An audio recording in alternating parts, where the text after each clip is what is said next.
ముద్రగడ కుమార్తె క్రాంతి కరెక్ట్‌గా ఎలక్షన్స్‌కి ముందు తండ్రితో విభేదించింది.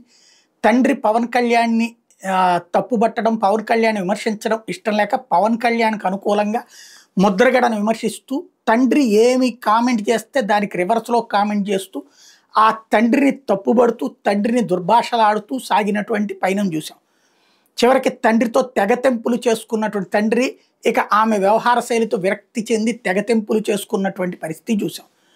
ఆ తర్వాత ఆమె జనసేనాని దగ్గరికి వెళ్ళి అక్కడ మొదట జనసేనాని కూడా అంగీకరించలేదు. ఆ తర్వాతన తను పార్టీలో చేరినటువంటిది చూసాం. వాళ్ళ హస్బెండ్, వాళ్ళ మామగారు ఫ్రమ్ ద బిగినింగ్ జనసేన అభిమానులు, మెగా కుటుంబ అభిమానులు కావడం, ఈమె కూడా అభిమాని కావడంతో జరిగినటువంటి ప్రక్రియ.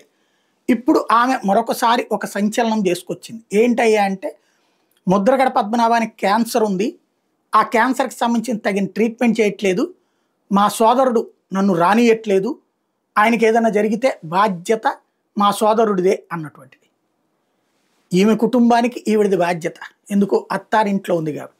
ఆ తండ్రిది ఆ కొడుకు బాధ్యత, వాళ్ళు చూసుకుంటారు.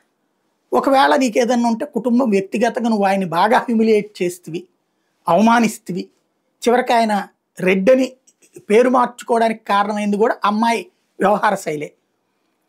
తండ్రికి ఆమె వల్ల ఏ ప్రయోజనం రాల, ఆమె అయితే తండ్రి వల్ల ప్రయోజనం పొందింది, చక్కగా ఒక కుటుంబంలో కాపురం చేసుకుంటుంది. ఆ తండ్రి రాజకీయ జీవితం నాశనానికి, ఆ తండ్రి అందరి మిత్రుల మధ్యన, అందరు కులస్తుల మధ్యన అవమానాల పాలు కావడానికి కారణమైంది ఆవిడ. ఇప్పుడు మళ్ళీ ఆ కుటుంబంలో ఈ చిచ్చు రాజేస్తుంది తన సోదరుడి మీదన. ఇది ఒక షర్మిల, ఒక కవిత, తర్వాతన ఇప్పుడు క్రాంతి, చివరికి పుట్టిళ్ళకి ప్రమాదకరంగా మారుతున్నటువంటి పరిస్థితి.